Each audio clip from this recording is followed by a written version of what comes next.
So after the reaction to that last talk on Hanuman, where people said that we did not know these things and these are all surprising new things. So Hanuman is not a popular person, and I pointed out all the virtues that exist. So today I want to go the opposite route. I want to take on what is a very popular person and demolish it a little bit. Yeah, I want to take on Karna. I want to take on Karna, who is this big sympathetic anti-hero in Indian culture, and I basically don't like him at all, because Karna in many ways represents all the cultural and psychological problems that we have as human beings.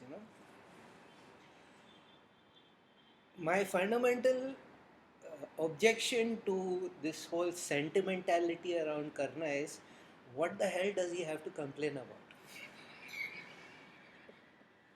Yes, there is one problem in his life. What is that problem? That he was abandoned by his mother when he was a child.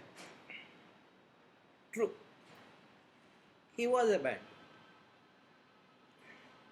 Other than that, what problem does he have? He was abandoned. He was abandoned for about a few hours. That box floated down the river, and that Atirata and Radha, they got him. So he grew up not in a very rich house, but certainly not in a poor house, because that man, his foster parents, they were the royal charioteer. So, they were not like poor. The Pandavas grew up in the forest. He grew up in an urban environment. Yeah. He got a good education. He became Parashurama Shishya. How many people become Parashurama Shishya? He became Angaraja. He had two wives. Please explain to me what his permanent problem in life was. Two wives, seven children, grandchildren, by all reasonable and rational parameters, is a success. How many people are there who become Parashurama Shishya? Bhishma and Drona. So of course there is something deeper in that, because why is Parashurama training the people who are going to be the enemies of the avatar? So there is obviously some kind of deep understanding between Parashurama and Krishna there. So yes, he never overcomes Karna. The problem with Karna, insofar as I see it, is that he cannot let go of that first trauma that happened to him. And how does he even know it's a trauma? Basically, because anybody looks at him and they know this is obviously some boy from a royal family.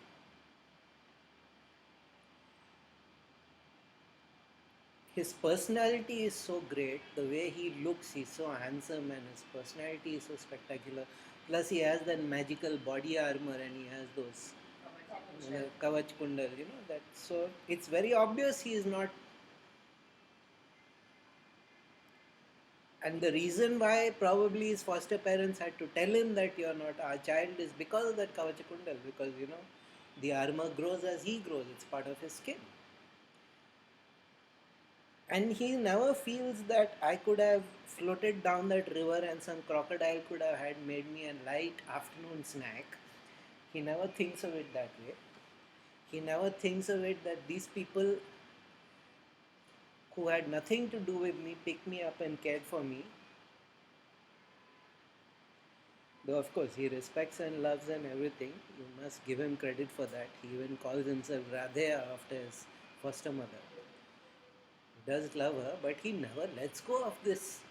So it must have made her feel so happy that he is never letting go, and it's just this permanent bitterness that I have been abandoned.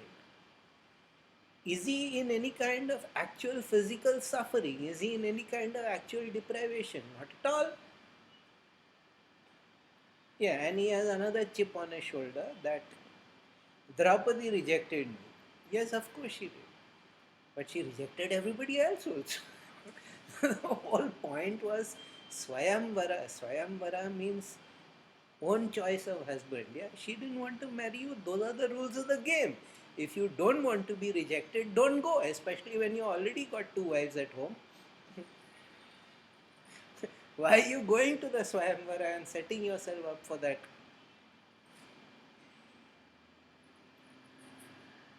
Now his bitterness that characterizes him seems to have given him the other big problem of entitlement. He just feels that why am I not?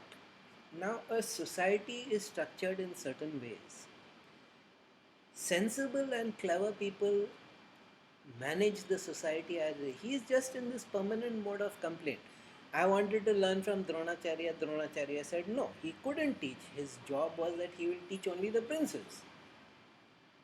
Dronacharya, according to the rules of the time, could not teach anybody else. Now, is that unfair? Certainly. Why get into this bitter mode and just keep leaching poison into your life? Then he goes and learns from Parashurama by lying, yeah, by lying that I am a Brahmin.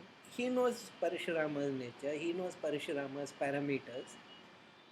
He lies. He can't even consistently lie because if he was pretending to be a Brahman, he should have been consistent with that. When that insect started biting him and he allowed it to eat his flesh, you're pretending to be a Brahman, at least be honest with your lie. No? False nobility there. He was such a talented student that even after Parashurama cursed him, he gave him his own personal astra, the Bhargava astra, and his own bow, the Vijay.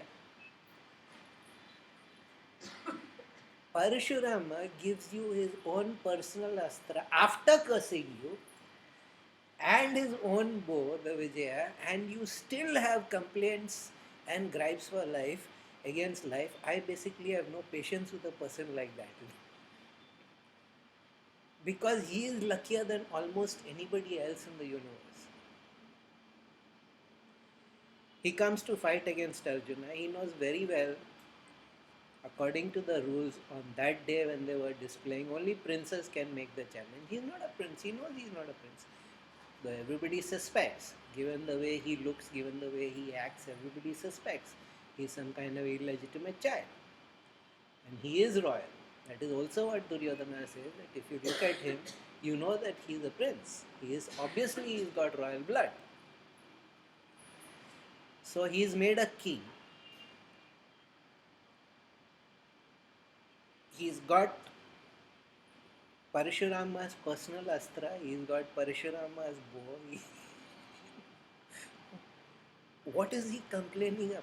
And what is all this sympathy that goes his way? I have never been able to understand this. Where is this sympathy towards poor Karna? He is one of the luckiest people in the world. How many breaks do you want in life? Your mom floated you in a box down the river. Within a few hours, you are picked up. You are healthy, you are educated, you are trained, you grow. You become one of the most successful people, you become one of the most richest people. You can't let go of that. Now, pain and suffering is inevitable in life. Bad things will happen. If you cannot comprehend that, or if you just cannot accept that, then you've not grown up. No? And fundamentally, he never grew up. He was always complaining and whining like a child. That girl refused to marry me. Okay, it happens.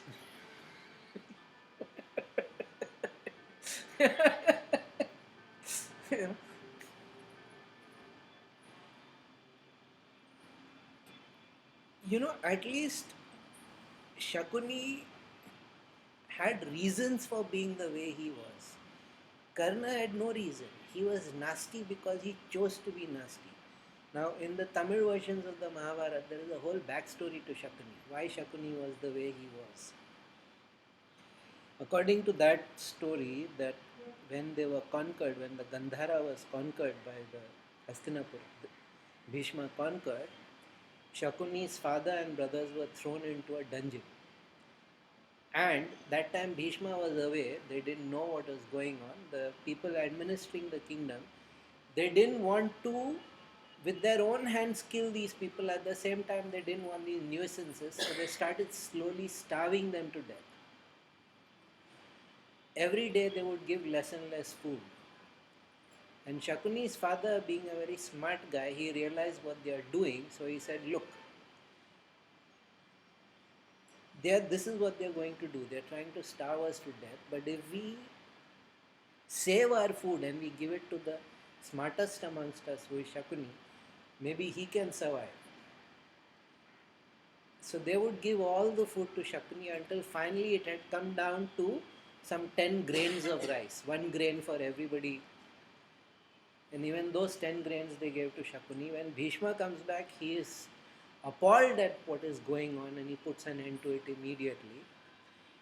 And Shakuni, by that time, because of all that pain and seeing his family starve in front of him, he becomes so vicious that he makes those dice that he plays with, he makes it from the bones of his. And that is why they are magical, because that hatred and that pain that he had endured, that is why they obey him every time. So he is very clear from the beginning that whatever advice I give should go against the benefit of Hastinapura, because Bhishma loves Hastinapura and this Hastinapura is what has traumatized my family. And then they marry his sister off to that blind guy, and she also, people keep talking about, oh, what a wonderfully devout wife, and I'm like, she's telling the whole world, I hate this guy so much I don't even want to see his face. But for political reasons, I have no option in the matter, I have to marry. And other than Bhima, nobody articulates. Bhima says from the beginning, the problem is not Duryodhana, the problem is Dhritarashtra. Duryodhana is just the excuse. Duryodhana is the person in front doing everything that secretly they all want. They all have this desire. They all want us out of the way. Duryodhana is just, which is why he would never forgive them. He would never forgive Gandhari and he would never forgive Dhritarashtra. And years later, after the war, loudly in front of them, he would describe how he killed all their children, how he crushed their head, how he shattered them. he that he never let go of that hatred, because he was like, you made him into what he was. It is your fault. Because if Dhritarashtra had ordered, shut up Duryodhana somewhere, and he had ordered Bhishma and Drona and Kripacharya to do that, do you think it could not have happened? It is not Duryodhana who is the villain, it is Dhritarashtra who is the villain. But we don't look at it like that, because we are a culture which keeps looking for designated villains. We look for the obvious villains. Duryodhana, if you look at him that way, was quite an extraordinary man, because he had the power to inspire tremendous loyalty in people. When he ruled, nobody ever said that he was a bad ruler or he was an oppressive ruler. His problem was irsya, spite, envy. That Nicholas Nassim Taleb, he had just recently said that compassionate people will always feel sorry for those who are suffering and poor. But only a noble man will not feel envy for somebody who is doing better than himself or herself. And that he could not. Duryodhana could not. That aspect of nobility was not there in him. Shakuni was deliberately activating that bad vibration in him for very obvious reasons. And Karna, out of some kind of idiotic loyalty or some kind of bitterness. What is his bitterness? I don't know who I am. The world owes me. In some sense, he is feeling that the world owes me. And Arjuna refused to fight with me. So he also had that perpetual problem with Arjuna. I think mostly because all the women would fall in love with Arjuna. He had a problem with that. you know. And Arjuna is the better archer than I am. I am actually the greater archer. Which is actually nonsense because he keeps getting hammered. The Kauravas are defeated so many times. Chitranganda, the Gandharva beats them when they go to gloat over the Pandavas in the forest. Arjuna defeats all of them when they go to the kingdom of Virata after the. So this whole notion, actually why they continue to fight is because it is there that after the defeat, the whole bunch of asuras take avesham. They enter into the Kauravas. That is why they become so self-destructive and insistent on fighting because they had lost. They had got hammered. Arjuna beat all of them. Bhishma was there, Drona was there, Karna was there, single-handedly beat all of them. Then why did they continue to insist on fighting? Because the Asuras had taken possession of them. The Asuras did not want that it would be left so easily. It's very clearly there in the Mahabharata that Asuras had taken possession of the entire Kaurava side. And we keep having all this sympathy and noble hero and misunderstood fellow. There were noble heroes on the Kaurava side. Nobody even knows their names. Do you know who Vikarna is? Do you know who Yuyutsu is? Vikarna is the only Kaurava brother who stood up and said, what is happening to Draupadi is a shame and an insult. We will be destroyed for this. On Kurukshetra, Bhima is in that battle fury and he kills him. And when he kills him, he has a nervous breakdown on the battlefield. He actually bursts into tears and cries that I was in this fury, I didn't recognize and realize what have I done, I have killed you.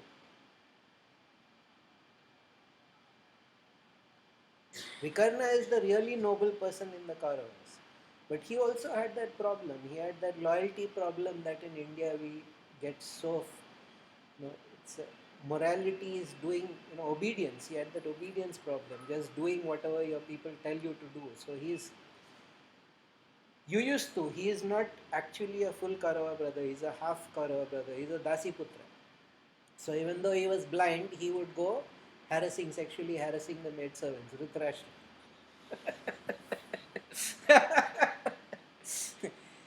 At the beginning of the war, Yudhishthira does something extraordinary. He goes right out in between the two lines and he says, I believe this is a dharma yuddha, this is a battle that is fought on ethical. I believe that we are in the right. Anybody on that side who believes that we are fighting for justice, please come over, I will accept you. And Yuyutsu is the only person who crosses over.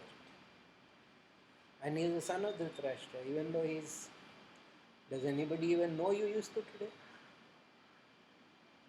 When Parikshit, who is grandson of Arjuna, son of Abhimanyu, is made the king, that time he is still young, so Yuyutsu is actually appointed as regent. So Dhritarashtra's dearest wish that one of his sons would rule Hastinapura was actually granted.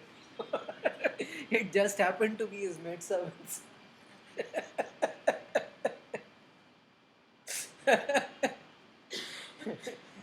When somebody does something ethical, we either ignore them, just like Yuyutsu is not known, whereas Yuyutsu should actually be, everybody names their children Karna, nobody names their children Yuyutsu. I wonder why. Here is somebody who has done the absolutely right thing. Nobody names their children Vikarna, I wonder why. And when somebody does the right ethical thing, the right moral thing, he is known as Kuldrohi Vibhishan. Ghar ka bhedi lanka dhai. Kumbhakarna scolds Ravana in much harsher words than Vibhishna ever. But then he does loyalty and obedience, therefore. And the man who does the right thing, the man who does the ethical thing, the correct moral thing, he is still regarded as some kind of. I remember this, I was in Hazira, I think, and I was teaching these young engineers fellows, and I was talking about the difference between obedience and actual ethical behavior. And I gave this example, and one Orissa, a young boy from Orissa, he said, what Vibhisan did was very wrong with that thick accent. I said, what do you mean? He should not have gone against family. He said, what are you telling me? You're telling me that if your brother kidnaps another man's wife and brings him home and says, I'm going to marry this girl, you will support him. Now, when you put it in that way, he has no option in the matter. But these unthinking notions, the family is always right. Supporting the family is morality, which is why I keep saying the Indian family should be blown up with dynamite. It's a major reason for evil, in the culture. So he did not know what to say because it never occurred to him to look at it that way. That family loyalty and support the family no matter what, which is why we don't value Vikarna and we don't value Yuyutsu because they also went against family. And we support Karna so much because he was loyal. He was a very good friend. He was loyal.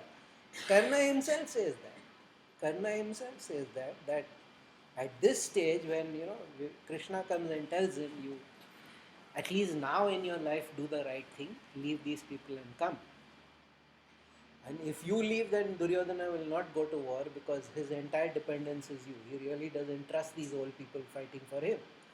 And he says, I can't because he has trusted me so much. If I leave him now, he will emotionally collapse. And I cannot leave him. And then he says, again, this is not in the Vedavyasa Ramayana, it is a Tamil Ramayana, they have this. He explains why. He says, this is how much he has trusted me, now I cannot let that down. He says, I was playing that Shatranj, the Chaturanga with his wife, and I was sitting with my back to the door and his wife saw Duryodhana come in, so she jumped up. She stood up and I thought she's running away because she's losing, so I grabbed hold of her waistband. And that waistband is made of pearls. It broke and fell all over the ground, and then I realized that Duryodhana has come in. Now he said, many people would have taken that in a completely wrong interpretation. And all he said was like, should I gather it up or should I gather up all those things? Saying a man who trusts me that much, a man who believes in me that much, I cannot. So yes, to that extent, no doubt it is very good on his part. But was he really being a good friend? He is inciting this man again and again into doing evil. He is inciting this man again and again into doing something wrong. And the level of foolish behavior. Draupadi turned him down, he can never let go of that. I'm not saying that don't have regrets. I'm not saying don't have pain. But if you hold on to bitterness, if you hold on to a bad thing that happened to you and that begins to define your life, then you will destroy yourself.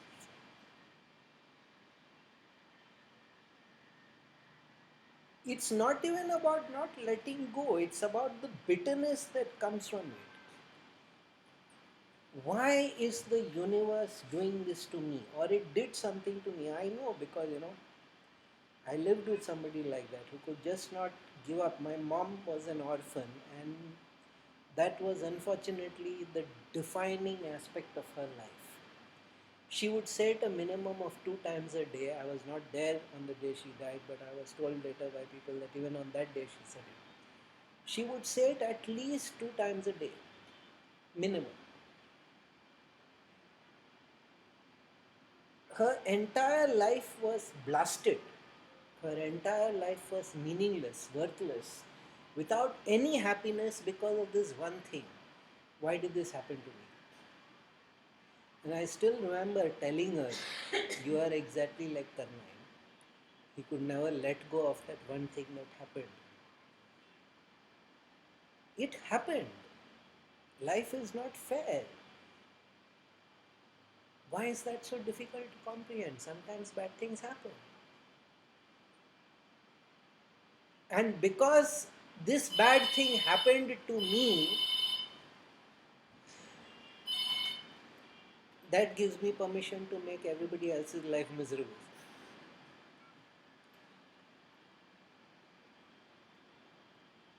That is exactly the same thing with karma. This bad thing has happened to me. Is it such a bad thing? You are Angaraja, you are a king, you are, how dare he complain? That's all I'm saying. How can a person who has been given so much by life, how many breaks do you need before you can give up that bitterness? How much good fortune, how much luck? But no, he won't give that up.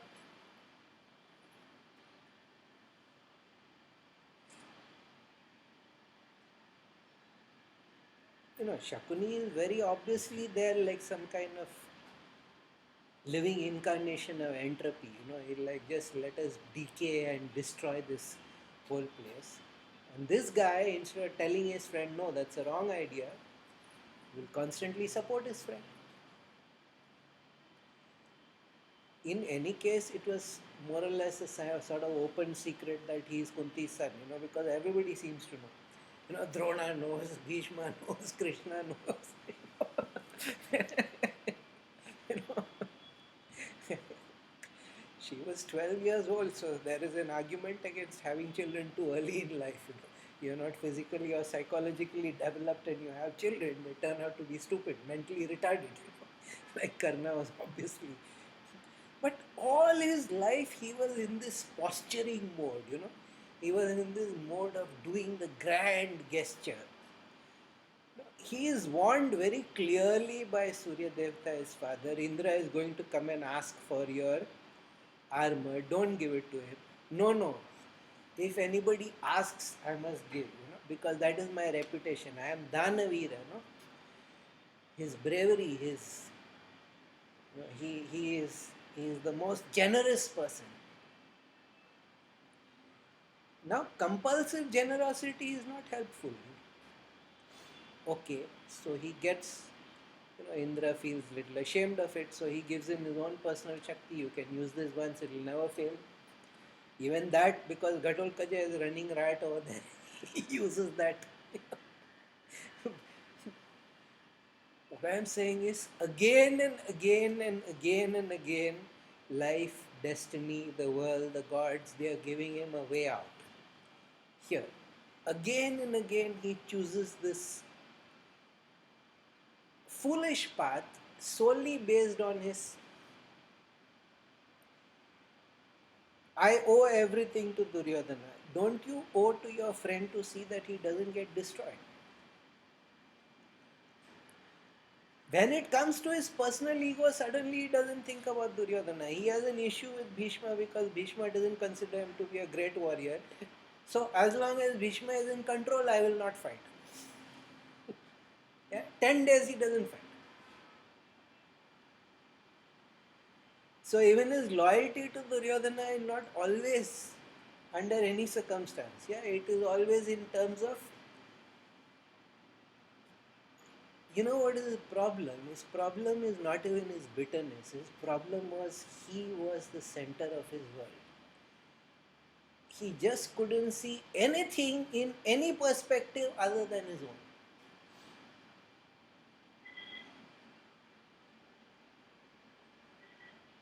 I was abandoned at birth. Therefore, the universe owes me. The universe has given you again and again and again and again. The universe is giving you. It is rewarding you. Not enough. How much is enough?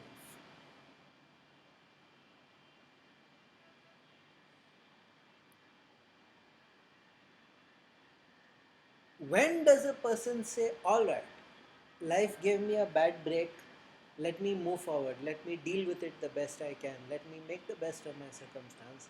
Or even if I had a bad break, there are so many wonderful things now that are happening to me.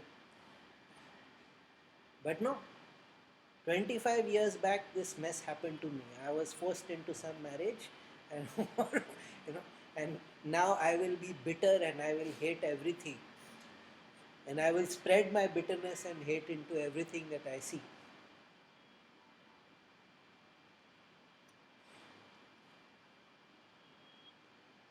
He knows Abhimanyu is his own brother's child. What does he do? He goes from behind and he shoots the bowstring from behind. Karna does it, not anybody else. Our great hero, our misunderstood noble hero, he does it.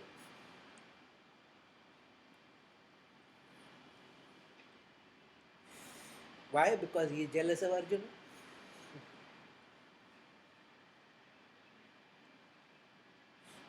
So in the end, when his carriage gets stuck, he starts giving this whole pravachan on dharma. You should not attack a person, and Krishna tells him, too late to use those arguments now. The time when you could have proved that these arguments meant something to you, that time has passed. Now it is just because you are stuck and you are in trouble. So those rules no longer apply. All these arguments that you have, all these lovely arguments about what is right and wrong, you have been violating that your whole life. So now those don't kill it. Now suddenly you have this newfound love for dharma, Radhya Sutaputra. That's what he says. Oh, that is a little chubby to inflame Arjuna.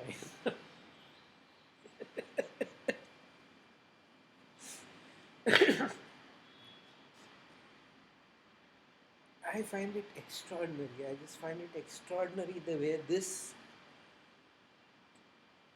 completely psychologically underdeveloped jackass has become a hero. He is so immature. He is so completely, and we have all these. I think basically Iravate Karve wrote one book called Yugandhar, which was basically a sort of whitewash of Karna. And that's probably one of the big reasons why he's so popular. But I have never understood this oh poor thing attitude. What poor thing? Ha, Mrityunjay. Yugandhar and Mrityunjay, yeah, two. What what is the so he is generous, alright. Other people are also generous. Duryodhana was equally generous. I think his compulsive generosity was I am more generous than Duryodhana. It's one of the things everybody used to say about Duryodhana. He's very, very generous. Nobody ever said about Duryodhana that he goes tomcatting around or he goes stealing women. It was never ever said about him. He did not have that problem. He had only this one problem, Irsha. He had spite.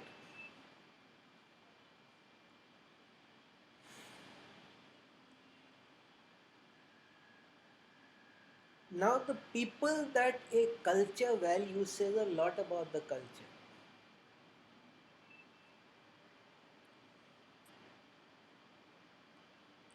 And if we make Duryodhan into a villain and Karna into a hero, then that's actually wrong because in real terms, Duryodhan actually maybe had more positive qualities. I have never understood this love for Karna, this complete apologetics for Karna. Noble, misunderstood, poor fellow. Yes, he caught a bad break once. Once.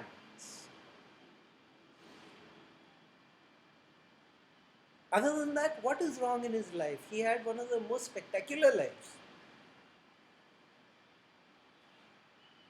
He was busy living a very comfortable, luxurious life when the Pandavas were in the forest, when they were suffering, when they were being assassinated, and he was part of all of that. Let us assassinate them by burning them down. He's the one who enthusiastically goes with Duryodhana. Let us go and see them in the Vanavas. Let us see them suffering. Because the joy of seeing your enemies physically suffering is one of the great pleasures in life. So let us go and enjoy that. This is our hero. This is a man that we.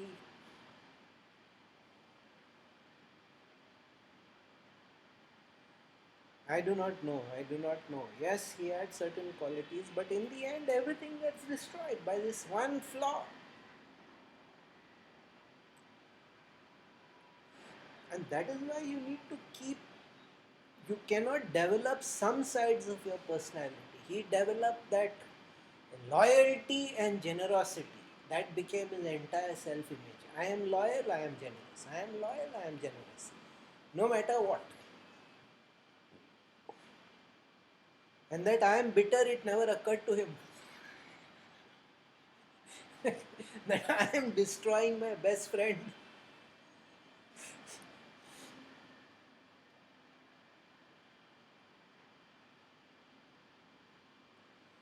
That way, Shakuni is open about what he was doing. It was very clear from the beginning what he was doing. It's very clear that he was not saying these things because he wanted Duryodhana to be the ruler. It is very clear that he wanted to bring destruction. And Bhishma would say that, Drona would say that, Vidura would say that this man will bring destruction onto the entire society.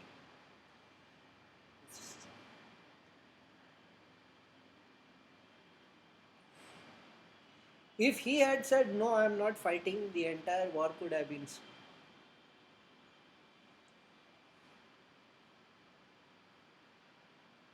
But he has got locked into that. No, I need to prove I am the better warrior than Arjuna. Once you get locked into bitterness, all the choices you make will be wrong. See, I'm not saying it is the same as feeling grief. I'm not saying it is the same as feeling. But he got locked into bitterness. So even all the blessings that he got, did he ever appreciate anything he got? That is what I wonder sometimes.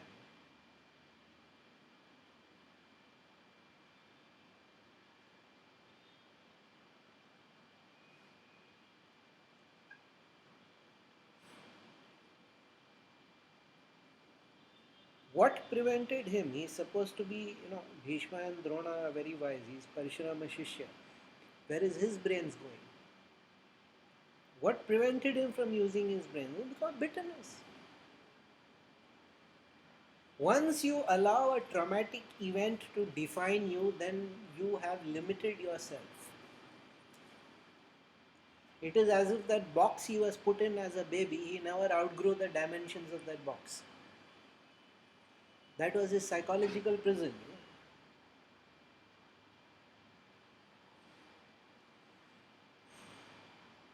So nobody is being told to forget the bad things that happened to him, but if you start developing bitterness as a result to that bad thing, if you can't move forward and you can't see all the good things that happen into you, then this is what will happen. You will create catastrophe. It's not even like he was such a great warrior. He got beaten so many times.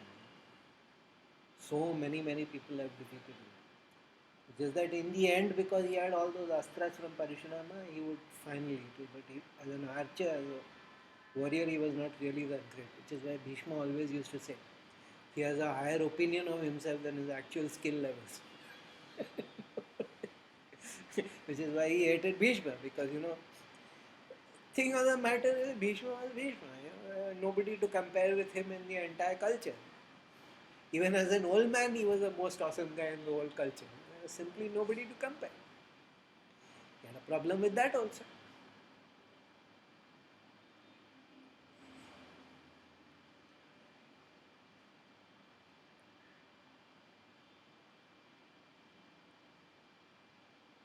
Sympathy for something that has happened should not stop us from seeing how the person behaves. To understand why a person is the way he is does not mean that we give them a free pass for their behavior. So we understand this bad thing happened to Karna. That does not mean that all the bad things Karna does and all the bad things he encourages other people to do and participates in, we will just overlook all of that. No, it seems to be the sort of, oh, poor thing. What poor thing? In what sense?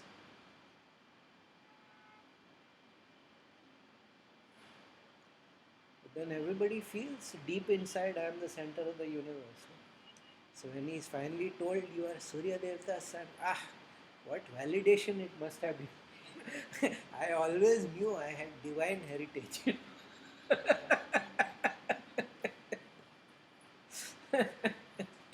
We are all Surya Devata's son. If the sun did not exist, human beings, life on earth couldn't exist. So, in that sense. But it has been one of the, because when I look at it, the way Duryodhan was one of those people, he himself admitted, it is not that I don't know what is right and wrong. Knowing what is right, I still go and do what is wrong because my swabhava is that way. He actually says it, he very specifically admits this. It is not that I don't know what is right and wrong, but I just have this, my swabhava is such, my basic internal vibration is such that I just go and do the wrong thing.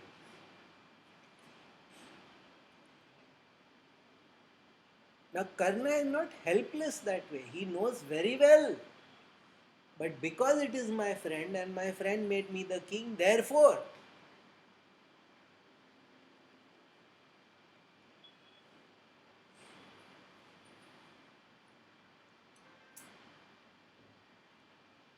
at what point do we take responsibility for our own lives? That is all.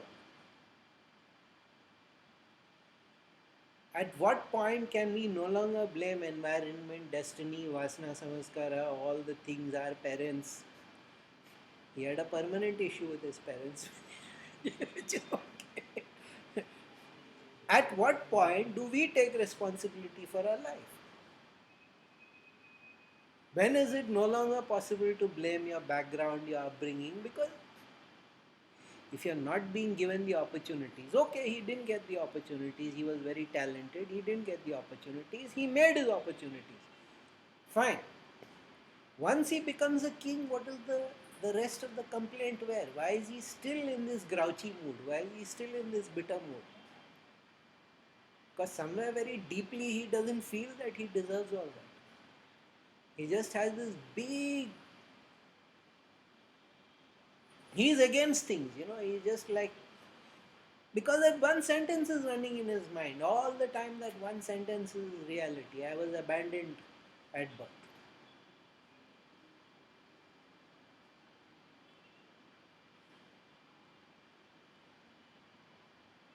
And somebody should have told him this story has become very boring now. We really don't want to hear this anymore.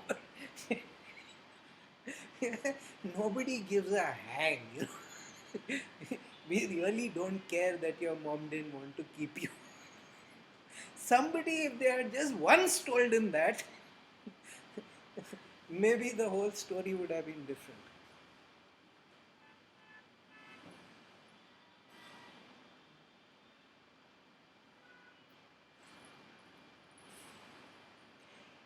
It's not even like he was not loved by his parents, because he did have parents who loved him. So how they must have felt that all the time he is on this one trip.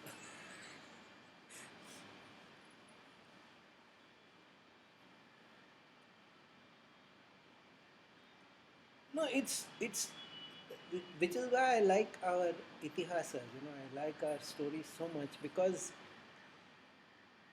they are telling you the possibilities that exist in life. Here is a man who has everything, and he is taking an axe to his own life. He just cannot focus on the blessings, he just cannot focus on the positives, he just cannot focus on all the spectacularly wonderful things are happening in his life.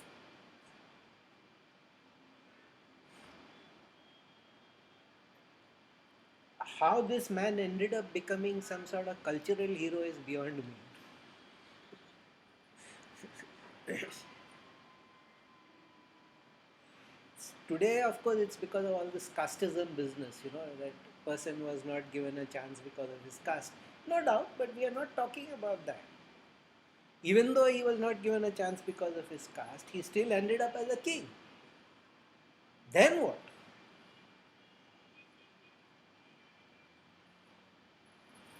So really, I just wondered sometimes, that how much can you allow bitterness to define you?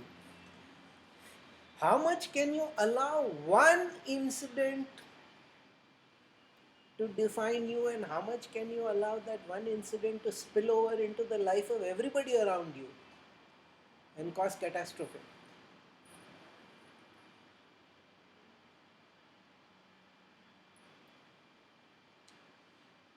Karna cannot be a role model. Karna is the very opposite of a role model. Yes?